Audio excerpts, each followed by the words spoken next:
Hi, welcome back. Good evening, everybody. I hope all you're fine. आज एक छोटा सा वीडियो डिस्कशन करेंगे। ज़्यादा टाइम नहीं लेंगे। चलिए, आज हम लोग डिस्कशन करेंगे मैटर का जो थ्री स्टेट होते हैं ना, उसी के बारे में। Matter has three states, right? Solid, liquid and gas. और भी दो स्टेट होते हैं जो plasma and Bose Einstein condensate, but basically we know about three states, solid, liquid and gas. Today we'll discuss about these three states and their conversion processes, and those processes are called as what? Okay, चलिए. Actually matter basically three state में present होते हैं, है ना? Solid, liquid and gas. देखिए, जो solid, liquid, gas होते हैं, वहाँ पे कन्वर्सन हमेशा होता रहता है, ठीक है ना? सॉलिड को टेम्परेचर देंगे तो वो लिक्विड में कन्वर्ट हो जाता है, लिक्विड को गैस को कन्वर्ट करने के लिए फिर टेम्परेचर बढ़ाना होता है, फिर और जब टेम्परेचर इंक्रीज किया जाता है वो प्लाज्मा स्टेट को भी चला जाता है ना? तो सॉलिड, लिक्विड, गैस, प्लाज्मा, उसके अंदर जो प्रोसेस चल रहा है, जो कन्वर्सन प्रोसेस, उसी के बारे में हम लोग आज डिस्कशन करेंगे, ठीक है? Solid, liquid, gas and plasma. जब सॉलिड लिक्विड को कन्वर्ट होता है ना, हमें टेम्परेचर देना होता है. सॉलिड को लिक्विड में कन्वर्ट करने के लिए हमें टेम्परेचर देना होता है. उसी प्रोसेस को हम लोग मेल्टिंग कहते हैं, right? This process is called as melting. ध्यान से सुनना, वो जो कन्वर्सन प्रोसेस है, जिसको पता नहीं है, आपके लिए बहुत फायदा होगा. ये बहुत इंपॉर्टेंट है. शॉर्ट क्वेश्चन बहुत आता है इससे. अच्छा, सॉलिड जब कन्वर्ट होता है लिक्विड को, वो प्रोसेस को मेल्टिंग कहते हैं. और जब लिक्विड को हम लोग कूलिंग करेंगे, लिक्विड को हम लोग जब कूलिंग करेंगे, वो फिर कन्वर्शन हो जाएगा सॉलिड को, तो ये प्रोसेस को हम लोग क्या कहेंगे? फ्रीजिंग कहेंगे, राइट? मेल्टिंग और एक प्रोसेस क्या आ गया? फ्रीजिंग आ गया. लिक्विड, सॉलिड लिक्विड हुआ तो मेल्टिंग, टेम्परेचर बढ़ाने से ही सॉलिड लिक्विड होता है, एंड टेम्परेचर घटाने से लिक्विड फिर सॉलिड हो जाता है. खत्म. फिर चलते हैं. फिर जब लिक्विड के टेम्परेचर हम लोग दे देंगे, वो फिर गैसियस स्टेट में कन्वर्ट हो जाता है. वो प्रोसेस को वेपराइजेशन कहते हैं, राइट? लिक्विड जब गैस में कन्वर्ट होता है, उसको वेपराइजेशन कहते हैं. फिर गैस को जब कूल करेंगे, गैस को जब कूल करेंगे, मॉलिक्यूल गेट टुगेदर होके वो फिर लिक्विड स्टेट में आ जाएंगे, उसको कंडेंसेशन कहते हैं. टर्म याद रखना, बहुत फायदा है, ठीक है? बहुत काम में आएगा. तो चार प्रोसेस हम लोग कवर कर लिए. सॉलिड लिक्विड को गया मेल्टिंग, एंड लिक्विड सॉलिड को आ गया फ्रीजिंग, फिर लिक्विड गैस को आ गया वेपराइजेशन, फिर गैस रिटर्न आया लिक्विड में कंडेंसेशन. अच्छा, ये भी होता है कभी कभी सॉलिड डायरेक्टली गैस में सॉलिड डायरेक्टली गैस में कन्वर्ट हो जाते हैं, प्रोसेस को सब्लिमेशन कहते हैं. सॉलिड डायरेक्टली गैस हो जाते हैं, जैसे कि फॉर एग्जांपल, जैसे कि हमारा कैम्फर है, वो डायरेक्टली सॉलिड से गैस को कन्वर्ट हो जाता है, राइट? कैम्फर और क्या और होता है NH4Cl. ये भी क्या होता है? सॉलिड से डायरेक्टली गैस में कन्वर्ट हो जाता है. जैसे कि और क्या है, हमारे पास है आयोडीन, राइट? आयोडीन में क्या होता है? एक्चुअली डायरेक्टली चला जाता है डायरेक्टली सॉलिड से गैसियस स्टेट को, इसलिए प्रोसेस को सब्लिमेशन कहते हैं, सब्लिमेशन. एंड जब गैस फिर सॉलिड स्टेट को रिटर्न करता है ना, उसको डिपोजिशन कहते हैं. हो गया हमारा 6 processes: melting, freezing, vaporisation, condensation, sublimation, deposition, right? फिर एक दो प्रोसेसेस है, आयोनाइजेशन एंड रिकॉम्बिनेशन. गैस का टेम्परेचर जब फिर बढ़ाएंगे, वो क्या होगा? एक्चुअली आयोनाइज हो जाएगा, मतलब आयन क्रिएट हो जाएगा, जैसे कि प्लस माइनस, इसको प्लाज्मा स्टेट कहते हैं. तो गैस से जो प्लाज्मा स्टेट को जाते हैं ना, उसी प्रोसेस को आयोनाइजेशन कहते हैं. फिर जब प्लाज्मा स्टेट से गैसियस स्टेट को आते हैं, उसको रिकॉम्बिनेशन कहते हैं. तो हमारे पास कितना प्रोसेसेस हो गया? 8 processes, right? Melting, freezing, vaporisation, condensation, sublimation, deposition, ionisation, recombination. तो हो गया processes. But we should know about detail solid, liquid, gas and plasma, right? तो we should have a basic knowledge about this. Okay, let's know about solid, liquid and gas and plasma.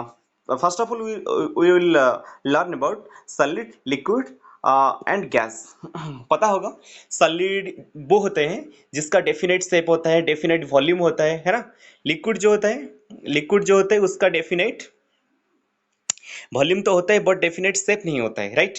But जो gas होता है ना, उनका definite volume होता है, ना उनका डेफिनेट शेप होता है. ये पता है हमें, पहले ही पता है. सॉलिड, लिक्विड, गैस का जो डेफिनेशन होता है, ये हमें पता है. लेकिन और भी कुछ पॉइंट्स है जो कि हमें डिस्कशन करेंगे, राइट? देखिए, तो पहले वॉल्यूम का बात आया. वॉल्यूम देखिए, यहाँ पे जो वॉल्यूम है, राइट। यहाँ पे जो वॉल्यूम आया, तो वॉल्यूम का बात हम लोग कर चुके हैं, राइट। कैसे? सॉलिड का डेफिनेट वॉल्यूम होता है, लिक्विड का भी डेफिनेट वॉल्यूम होता है, गैस का कोई डेफिनेट वॉल्यूम नहीं होता है, ठीक है। और सॉलिड का शेप के बारे में यहाँ पे, हाँ शेप यहाँ पे भी लिखा हुआ है, देखिए शेप, 6 नंबर पॉइंट में शेप लिखा हुआ है। इसका डेफिनेट शेप होता है, लिक्विड का डेफिनेट शेप नहीं होता है, राइट। गैस का डेफिनेट शेप भी नहीं होता है। और एक अच्छा बात, लिक्विड उसी का शेप ले लेता है जिस कंटेनर में वो प्लेस होता है, राइट। अच्छा, हो गया हमारा वॉल्यूम एंड शेप। और कुछ पॉइंट डिस्कशन करेंगे, जैसे कि डिफ्यूजन। डिफ्यूजन का मतलब क्या होता है? एक्चुअली डिफ्यूजन का मतलब इंटरमिक्सिंग होता है। सपोज एक गैस है और एक गैस हम लोग ले लेंगे, उसको मिक्स कर देंगे, तो वो यूनिफॉर्मली मिक्स हो जाएंगे, उस प्रोसेस को डिफ्यूजन कहते हैं। जैसे कि शुगर ले लेंगे, वाटर में उसको ऐड करेंगे, तो शुगर क्या होगा, तो डिजल्व हो जाएगा वाटर में। This process is called diffusion. तो actually diffuse basically gases case में देखा जाता है। हाईएस्ट डिफ्यूजन देखिए, highly diffusible as particles move randomly at high speeds. Gas molecules का मॉलिक्यूल हाई स्पीड में मूव करते हैं, बट लिक्विड केसेस में डिफ्यूजन थोड़ा स्लो होगा। सॉलिड केसेस में डिफ्यूजन बहुत कम होगा। हाँ, बहुत सॉलिड डिफ्यूज हो सकते हैं लिक्विड के अंदर, राइट। खत्म। उसके बाद आएगा जो पॉइंट, कंप्रेसिबिलिटी। कंप्रेसिबिलिटी क्या होता है एक्चुअली? कंप्रेसिबिलिटी का मतलब to decrease the volume by increasing the pressure. Compressibility का मतलब क्या होता है? By decreasing the volume by increasing pressure, right. तो सॉलिड को हम लोग कंप्रेस नहीं कर सकते, इसलिए लिखा हुआ है नेग्लिजिबल। लिक्विड भी negligible, but gas highly compressible हो सकता है। एक गैस को हम लोग प्रेशर देके उसका वॉल्यूम कम कर सकते हैं, उस प्रोसेस को कंप्रेसिबिलिटी कहते हैं। रिजिडिटी और फ्लूइडिटी, देखिए गैस इजीली फ्लो कर सकता है, फ्लो, राइट। ये भी फ्लो कर सकता है, राइट, बट ये फ्लो नहीं कर सकता। समझ में आ रहा है? फ्लूइड किसको कहते हैं? फ्लूइड का मतलब which can flow, which can flow, it's called as a fluid. The gas can flow, also liquid can flow, but solid can not flow, right. Next आया डेंसिटी। डेंसिटी में क्या होगा एक्चुअली? ये जो सॉलिड है ना, उसका हाईएस्ट डेंसिटी होगा। सॉलिड का डेंसिटी हाईएस्ट होगा, लिक्विड का थोड़ा कम होगा, गैस का वेरी लो होगा। क्यों डेंसिटी हाई हुआ? क्योंकि density equal to mass by volume. ये सॉलिड का ना वॉल्यूम कम होता है, इसलिए डेंसिटी बढ़ जाता है। समझ में आ रहा है? सॉलिड का वॉल्यूम कम होता है, इसलिए डेंसिटी हाई हो जाता है। एंड गैस का वॉल्यूम ज्यादा होता है, इसलिए डेंसिटी कम होता है। सेप खत्म हो गया। अभी काइनेटिक एनर्जी देखिए। काइनेटिक एनर्जी गैसेस का हाईएस्ट होगा, मैक्सिमम एनर्जी, काइनेटिक एनर्जी, बहुत सारा एनर्जी, इसलिए तो वो घूम रहे हैं, है ना। बट सबसे कम एनर्जी सॉलिड का, इसलिए वो स्टेबल है। एंड वो बैठा है ना, वो नहीं, that is not moving, that is at rest. Solid particles is at rest because it is most stable and least energy, but gases are least stable and maximum energy, they are moving with maximum kinetic energy, right. Then interparticle space, in between gases there is highest interparticle space, but in case of solid there is very less interparticle space. Then intraparticle force of attraction, very strong in case of solid, that's why its volume is less. The highest force of attraction in case of solid and weakest force of attraction in case of a gas, right. So these are some basic things about solid, liquid and gas. We clear about solid, liquid and gas, so we got a clear difference between solid, liquid and gas. So you should note this, you should copy with a copy in your notebook, okay. And another thing is what? Plasma. Uh, let's go for a look into plasma. What is actually plasma? Okay, actually this concept also important for us.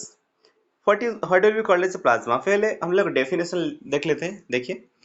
अ, आप लोग उसको screenshot ले लीजिए। What is plasma actually? देखिए, if the temperature of gas is increased enough, the particles of the substance start to tear apart into negative electrons and the positive ions. The resulting state is called as plasma. समझ में आया? Solid को हम लोग temperature दें, जब देंगे वो लिक्विड में कन्वर्ट हो जाएगा। लिक्विड को जो टेम्परेचर देंगे गैस हो जाएगा। फिर गैस का जब टेम्परेचर इतना हाई करेंगे, ठीक है ना, if the temperature of the gas is increased enough, the particles of the substance start to tear apart, मतलब क्या हुआ, टीयर का समझते हो ना, टीयर को। Particles of the substance start to tear apart into negative electrons and the positive ions. Suppose मेरा पास जो गैसियस स्टेट में सपोज मेरा पास Na है, राइट। इससे इलेक्ट्रॉन चला जाएगा, इलेक्ट्रॉन जाने के बाद क्या हो जाएगा, Na प्लस हो जाएगा, राइट। ये जो Na प्लस, ये ई माइनस, राइट। ये जो स्टेट हुआ ना, उसी स्टेट को हम लोग प्लाज्मा कहते हैं, राइट। देखिए, negative electron and the positive ion, thus resulting state is called plasma, okay। if ध्यान रखना प्लाज्मा, फिर I am repeating, if the temperature of a gas is increased enough, the particles of the substance start to tear apart into negative electrons and the positive ions, so the resulting state is called as what, plasma, right। तो actually plasma और gas के अंदर basically difference क्या होता है, plasma और gas के अंदर बेसिकली डिफरेंस होता ये है, देखिए, गैस में एक्चुअली इलेक्ट्रिसिटी कंडक्ट नहीं हो सकता है, बट प्लाज्मा में इलेक्ट्रिसिटी कंडक्ट हो सकता है। देखिए, the primary difference between gas and plasma is that plasma can conduct electricity, whereas gas cannot, right, whereas gas cannot, ये बात ध्यान रखना। तो गैस सुना होगा, gas is a bad conductor of electricity, gas does not conduct electricity, but if the potential difference is very high, it can conduct, but we will say that gas is a bad conductor, but plasma is a good conductor। Plasma में क्यों good conductor, क्योंकि वहां पे ion हो गया ना, ion अभी discussion कर रहे थे। प्लाज्मा स्टेट वो होता है जहां पे जो पॉजिटिव चार्ज और नेगेटिव चार्ज आ जाते हैं, है ना, इसलिए that state conduct electricity, but gaseous state does not conduct electricity. Examples of plasma देखिए, lightning bolts, neon signs, fluorescent balls, sodium vapor lamps, all contain glowing plasma, right। So this is all about solid liquid, gas, and plasma, and we also noticed the conversion processes. We remember these processes, which is very important for us, okay। So थोड़ा सा भी help मिला इस video से, इस video को share करना, like करना, राइट, सब्सक्राइब कर देना। Okay, take care, bye bye, फिर मिलेंगे नेक्स्ट वीडियो में, ऐसा एक छोटा सा वीडियो लेके आएंगे, राइट। तब तक टेक केयर, बाय।